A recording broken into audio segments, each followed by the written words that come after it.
सबसे ज्यादा इस लेसन में से पूछे जाने वाला क्वेश्चन,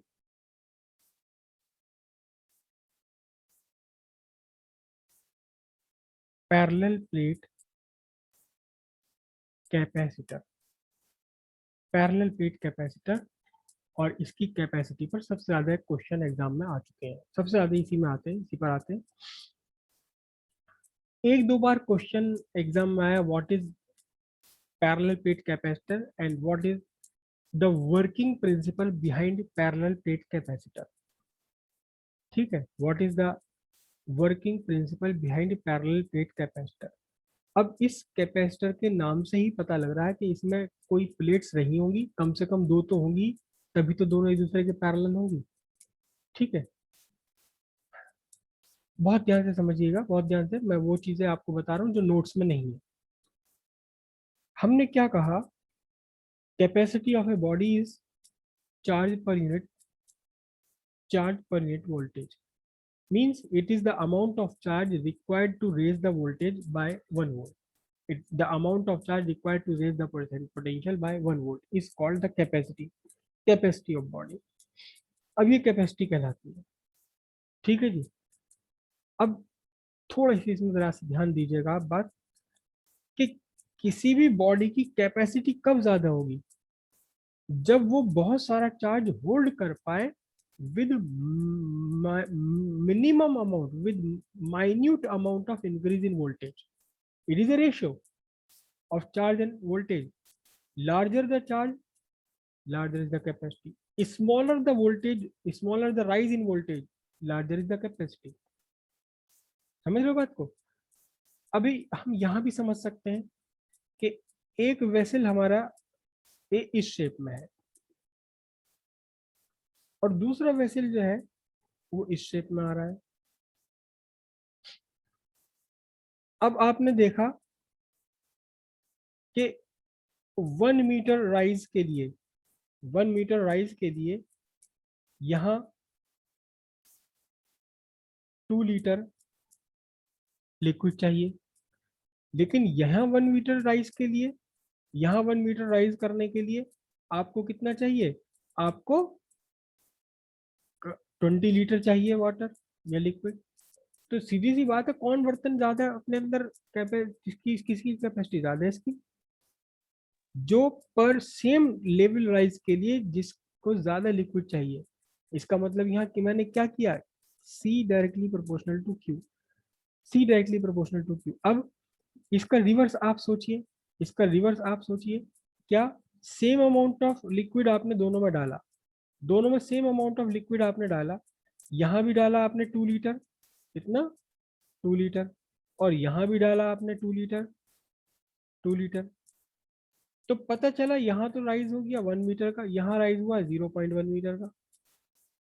तो लिक्विड तो किसकी कैपेसिटी बड़ी है, जिसमें सेम अमाउंट ऑफ चार्ज से कम राइज हुआ है। मतलब smaller the rise in level, smaller the rise in level, larger is the capacity, or for the same rise in level, larger the charge, larger is the capacity. तो हम कोशिश ये करेंगे कि चार्ज देने पर, किसी भी बॉडी का चार्ज हम दें ढेर सारा, लेकिन वोल्टेज राइज ना हो, उसका वोल्टेज कम से कम राइज हो, ताकि हम और ज्यादा चार्ज दे सकें। अब एक चीज और समझ लेते हैं, इससे पहले हम एक बात और समझ लेते हैं। अभी आपसे कहा कि किसी भी बॉडी का जो कितना चार्ज दिया जा सकता है ये अनलिमिटेड है, कितने चार्ज देते चले जाओ, लेकिन एक जगह जा करके हम हार जाते हैं, थक जाते हैं। रीजन क्या होता है उसका, देखो, आपको मैंने शुरू में बताया था कि आप एक बैलून, आप एक गुब्बारा फुलाएं और गुब्बारे में हवा भरें, यह आपका गुब्बारा हो गया। इसे आप अपनी शर्ट से, बनियान से रगड़ें, कॉटन की हो तो बहुत ही बढ़िया है। तो क्या होगा, इसके ऊपर चार्ज आ जाता है, जब आपने इसे रब किया तो इसके ऊपर इलेक्ट्रिक चार्ज आ गया। करेक्ट, वो चार्ज एक्चुअली यहाँ होता है, पूरे पे डिस्ट्रीब्यूट हो जाता है, या पूरे पे नहीं होगा तो उस पोर्शन पे रहेगा जहां आपने रगड़ करा है इसको, पूरे पर नहीं आता, मैंने गलत बना दिया। पूरे को चारों तरफ से आपने इसे घिस दिया, रगड़ दिया तो चारों की तरफ आ जाएगा, क्योंकि नॉन कंडक्टिंग है रबर, तो इसलिए जहां से वो चार्ज इंड्यूस हुआ वहीं का वहीं रहता है। चार्ज एक सरफेस पर यहाँ आपने लगा दिया, अगर आप इसे दीवार पर लगा दें तो ये दीवार पर चिपक जाएगा। दीवार पर क्यों चिपक दिया, क्योंकि इंडक्शन हुआ, इसने दीवार के अपने सामने वाले हिस्से पर निगेटिव चार्ज को अट्रैक्ट कर लिया, पॉजिटिव चार्ज है, और निगेटिव पॉजिटिव एक दूसरे को अट्रैक्ट करते हैं, और ये अट्रैक्शन इतना लार्ज है, इतना सफिशिएंटली लार्ज है कि ये 4-5 ग्राम के हल्के फुल्के गुब्बारे को गिरने से रोके रखता है। गुब्बारा चिपक जाएगा दीवार पर, दीवार पर क्या किसी भी सरफेस पर लगाओगे वही चिपक जाएगा, क्योंकि निगेटिव चार्ज पॉजिटिव चार्ज तो सब जगह डेवलप होना, इंड्यूस होना है। लेकिन 10-15 मिनट बाद ये गुब्बारा नीचे गिर जाएगा। चिपका क्यों नहीं रहेगा? चिपका इसलिए नहीं रहेगा, इसलिए चिपका नहीं रहेगा कि जब भी आप किसी बॉडी को चार्ज देते हो, देखो ये पेन है,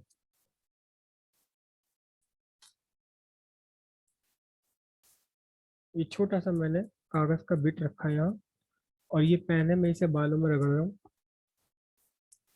और इसने देखो ये अट्रैक्ट कर लिया है ना, ये इसने इस टुकड़े को अट्रैक्ट कर लिया अपने अंदर, तो इसके ऊपर चार्ज आ गया।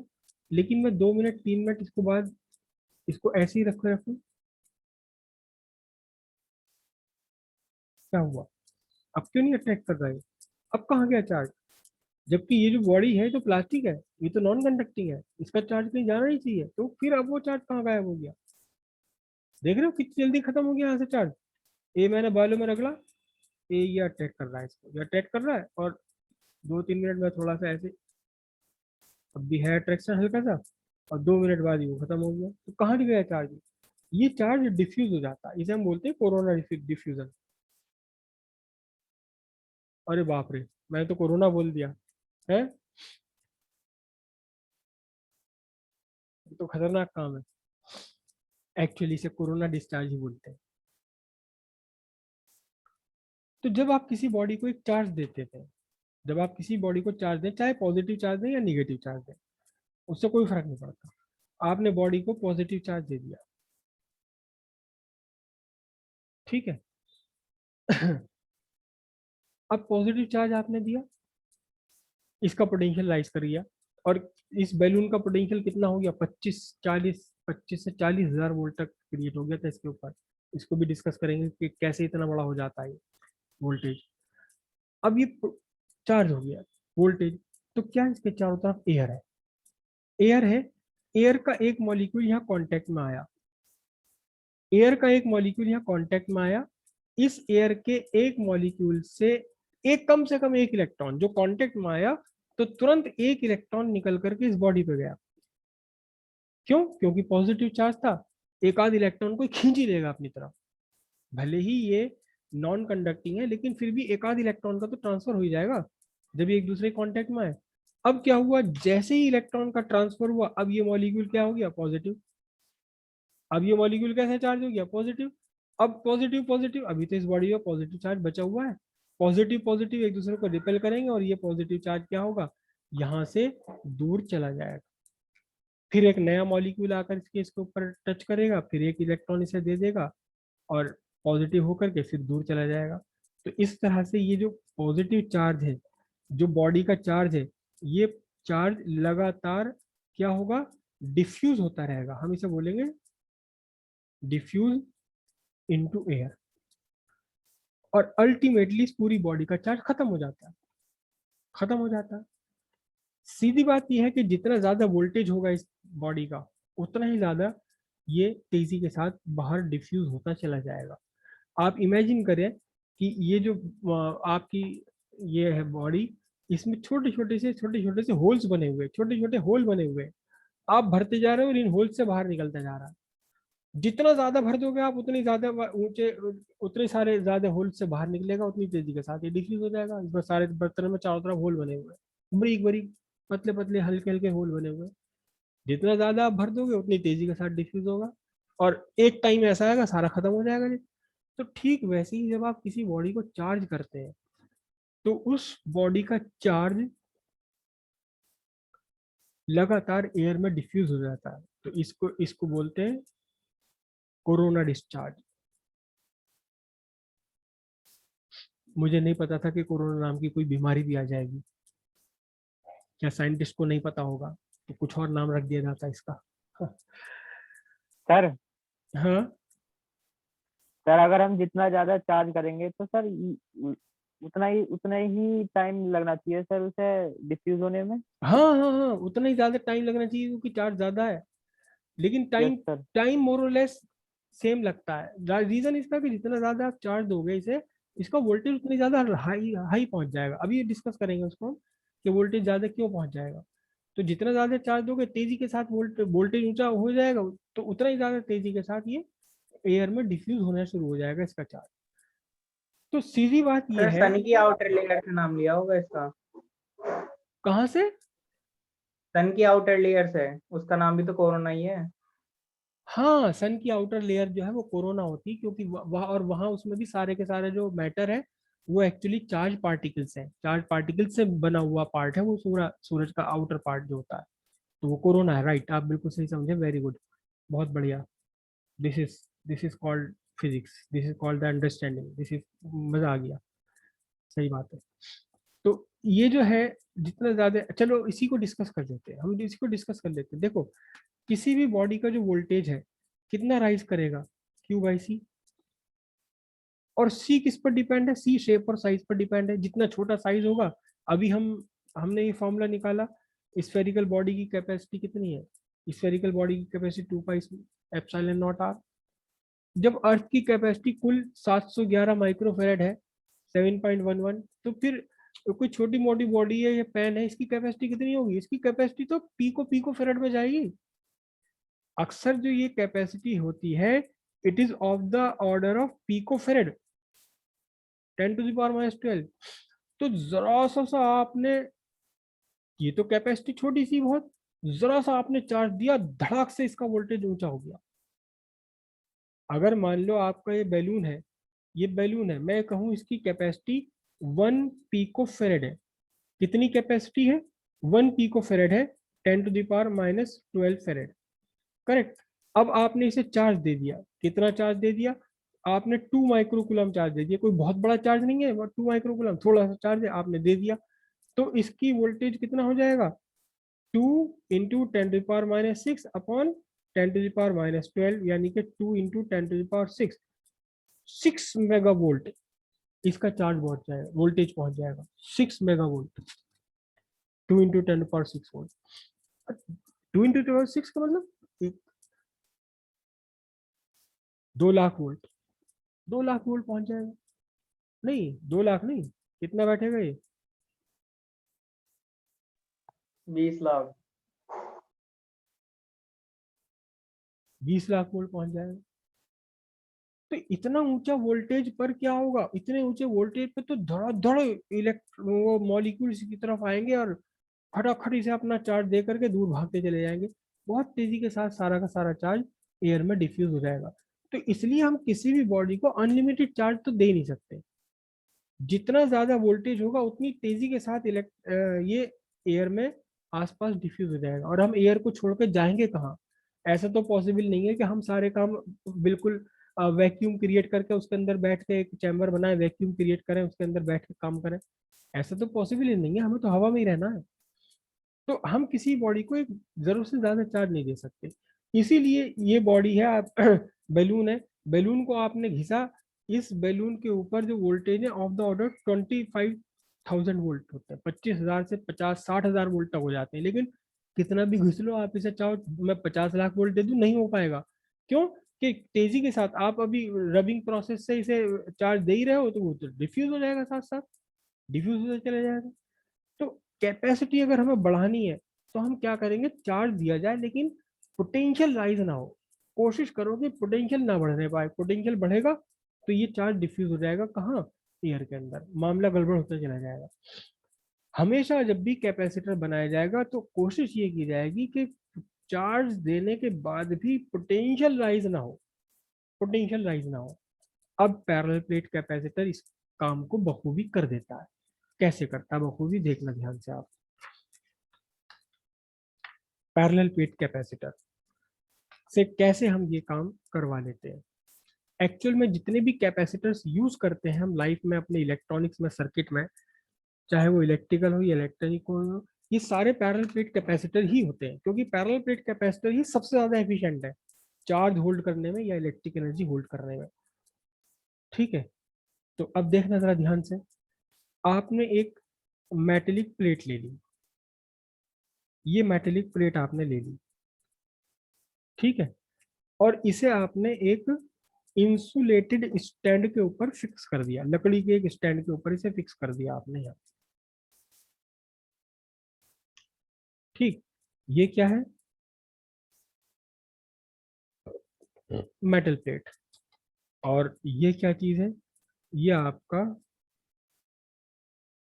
इंसुलेटेड स्टैंड, मतलब इसमें अर्थ से कनेक्शन नहीं, कहीं किसी चीज से इलेक्ट्रिकल कनेक्शन नहीं है, जो चार्ज आपके ऊपर दोगे वो इसी के ऊपर बना रहेगा, बस एयर में डिफ्यूज हो सकता है, बाकी रास्ता आपने बंद कर दिया चार्ज को कहीं भी जाने का। आपने अभी से चार्ज दे दिया, आपने इस मेटल प्लेट को आपने चार्ज दे दिया। इस मेटल प्लेट की कुछ ना कुछ तो कैपेसिटी होगी, जिसका फॉर्मूला फिलहाल हम नहीं जानते, लेकिन कुछ तो कैपेसिटी होगी इसकी। देखिए, दुनिया का हर फिजिकल ऑब्जेक्ट अपने आप में कैपेसिटर है। ये मेरा पेन भी कैपेसिटर है, क्योंकि कुछ चार्ज अपने अंदर होल्ड कर सकता है। आप खुद अपने आप को देखें तो आप भी एक कैपेसिटर हो, कुछ सर्टेन अमाउंट ऑफ चार्ज आप अपने ऊपर होल्ड कर सकते हो। हर फिजिकल ऑब्जेक्ट इस दुनिया में कर एक छोटे से पार्टिकल से लेकर पहाड़ तक सब अपने आप में कैपेसिटर है, जो चार्ज होल्ड कर सकते हैं। तो ये चार्ज होल्ड करा इसने। अब इसने जो चार्ज होल्ड किया, तो इस चार्ज होल्ड की वजह से इसके ऊपर कुछ वोल्टेज आ गया। कितना आ गया? क्यू बाई सी। अभी हमें नहीं पता कि कैपेसिटी कितनी है, हमें पता ही नहीं कि कैपेसिटी कितनी है। अब क्या हुआ? पोटेंशियल डेवलप हो गया, क्यू बाई सी। ठीक है, जैसे जैसे हम चार्ज बढ़ाते जाएंगे इसके ऊपर, सी तो फिक्स है, सी फिक्स होती है हर बॉडी के लिए, शेप और साइज पर डिपेंड करती है, बाकी और किसी चीज पर डिपेंड नहीं करती, मटेरियल पर भी डिपेंड नहीं है।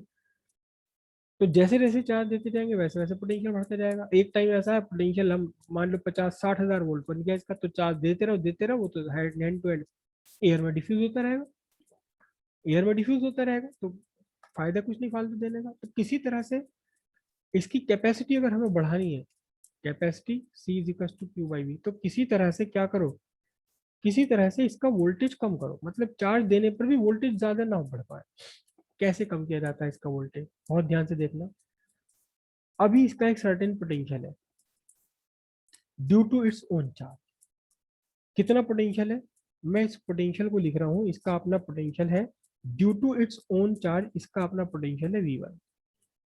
ठीक है, अब आपने क्या किया, इसके सामने एक मेटल की प्लेट और लाके लगा दी, इसके सामने मेटल की एक प्लेट और लाके लगा दी, तो क्या होगा देखना जरा ध्यान से।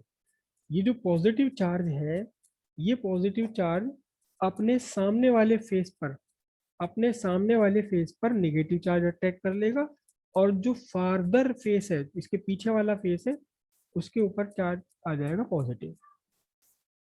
समझो ध्यान से।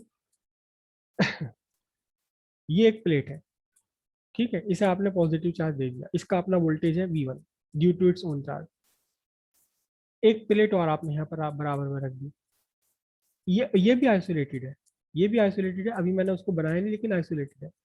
तो क्या हुआ, इसके पॉजिटिव चार्ज से, इसके पॉजिटिव चार्ज से इस वाली सतह पर, जो इसके सामने वाली फेस है, यहाँ कौन सा चार्ज आ जाएगा? यहाँ निगेटिव चार्ज आ जाएगा। और जो इसकी बैक साइड है, बैक साइड पर कैसा चार्ज आ जाएगा? बैक साइड पर यहाँ सारा पॉजिटिव चार्ज आ जाएगा। तो एक ये प्लेट पॉजिटिव, दूसरी वाली प्लेट कैसी? ये निगेटिव भी हो गई और ये पॉजिटिव भी हो गई, निगेटिव साइड नियरर और पॉजिटिव फार्दर फेस पर, सामने वाले फेस पर निगेटिव, इधर वाले पे, और पीछे वाले फेस पर पॉजिटिव चार्ज आ गया। अब इससे क्या फर्क पड़ा, इससे क्या फर्क पड़ा देखिएगा जरा ध्यान से आप, कि इससे क्या डिफरेंस आया।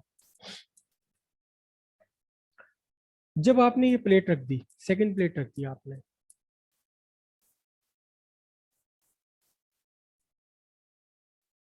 तो इस प्लेट ए, मैं इसको प्लेट ए लिख देता हूँ, इसको प्लेट बी लिख देता हूँ।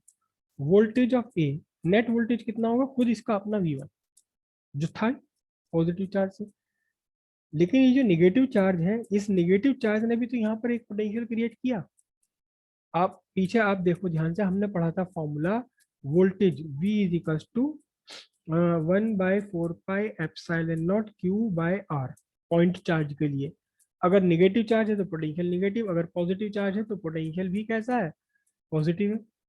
तो अब इस नेगेटिव चार्ज ने एक पोटेंशियल यहाँ क्रिएट किया इस प्लेट ए पर, थोड़ी सी डिस्टेंस पर रखा हमने इसे, लगभग लगभग हम मिला देंगे इसे, बस थोड़ा सा ही गैप है बीच में। तो डायग्राम बनाने के लिए हमने, डायग्राम को क्लियर करने के लिए इतना बड़ा गैप दे दिया, लेकिन रखेंगे इसको बिल्कुल मिला करके। तो अब इसका कितना वोल्टेज है, खुद इसका V1 वोल्टेज प्लस इसका वोल्टेज V2 जो नेगेटिव है इस नेगेटिव चार्ज से। लेकिन जब प्लेट बी के नेगेटिव चार्ज ने ए पर नेगेटिव पोटेंशियल क्रिएट किया है, तो ये पीछे वाला जो पॉजिटिव चार्ज है ये थोड़ी ना मानेगा, ये कहाँ मानेगा, ये पॉजिटिव चार्ज भी यहाँ अपना पॉजिटिव पोटेंशियल क्रिएट करेगा। ये कौन सा है, ये है due to negative charge. Negative charge किस पर, ऑन बी। और ये किसके लिए है, ये है due to positive charge on B, B पर पॉजिटिव चार्ज से। तो अब यहाँ ए पर नेट पोटेंशियल कितना होगा, V1 से कम होगा या V1 से ज्यादा होगा, कोई बता सकता, आइडिया दीजिए। V1 से कम होगा, ये VA की वैल्यू अब खुद इसके अपने वोल्टेज से कम हो गए, ये सब जुड़ जुड़ा के, या कम होगा, कम होगा। कम होगा।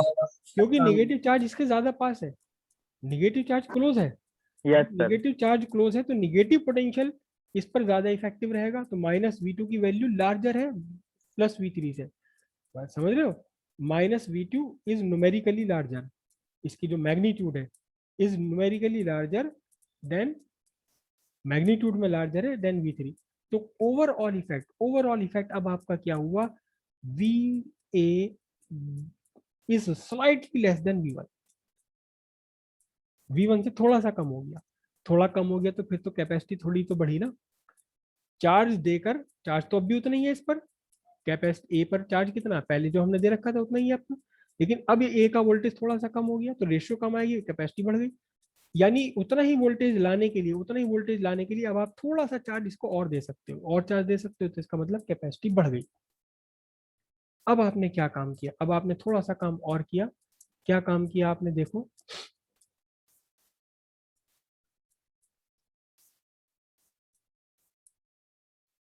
ये प्लेट ए जो कि इंसुलेटिंग स्टैंड पर रखी हुई है, ठीक है,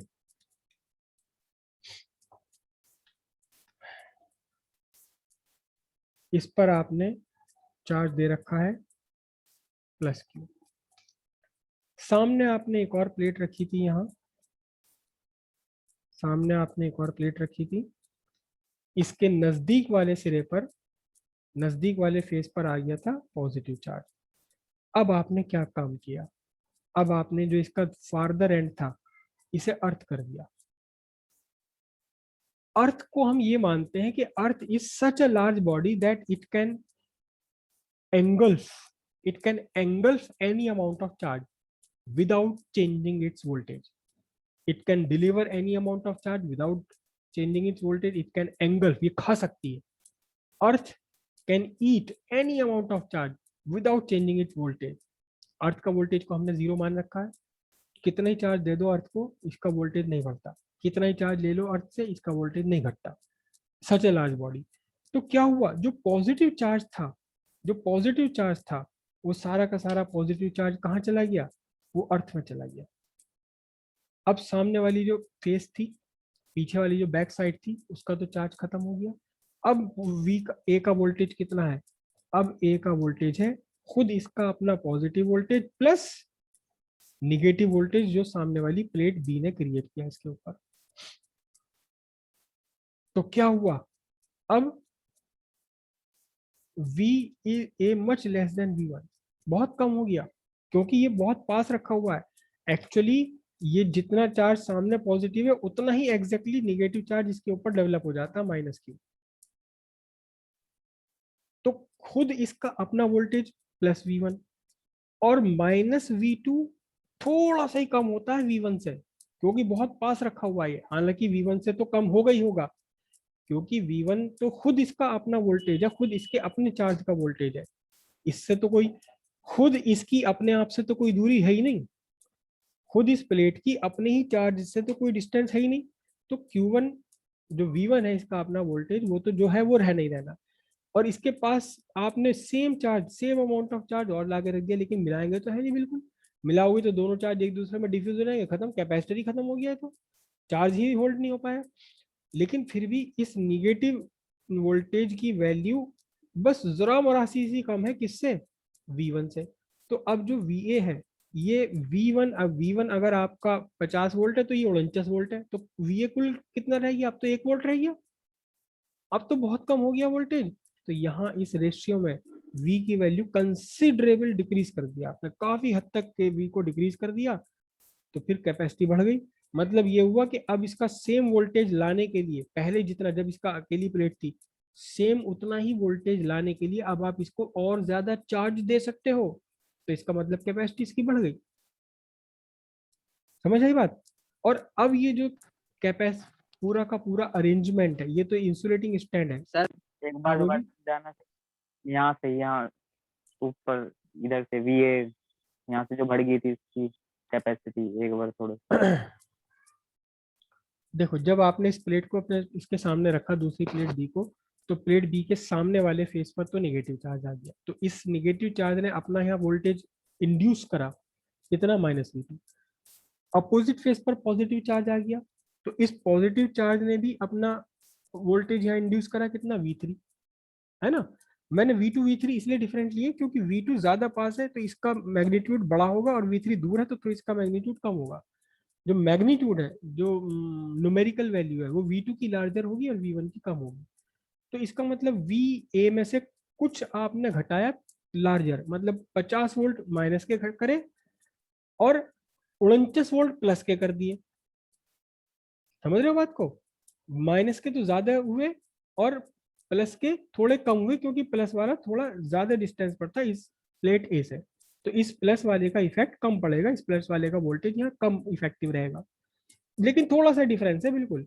अगर आपने 50 वोल्ट माइनस, इसने -50 वोल्ट क्रिएट करे, तो इसने प्लस 48 वोल्ट क्रिएट कर दिए, तो आपने 50 घटाए और 48 जोड़ दिए, तो एक्चुअली कितने घट गए? तो 2 वोल्ट घट गए ना इसमें से, V1 में से। तो V1 की वैल्यू जो है वो आपकी VA की वैल्यू अब V1 इसके अपने खुद के वोल्टेज से कम हो गई, थोड़ी सी कम हो गई।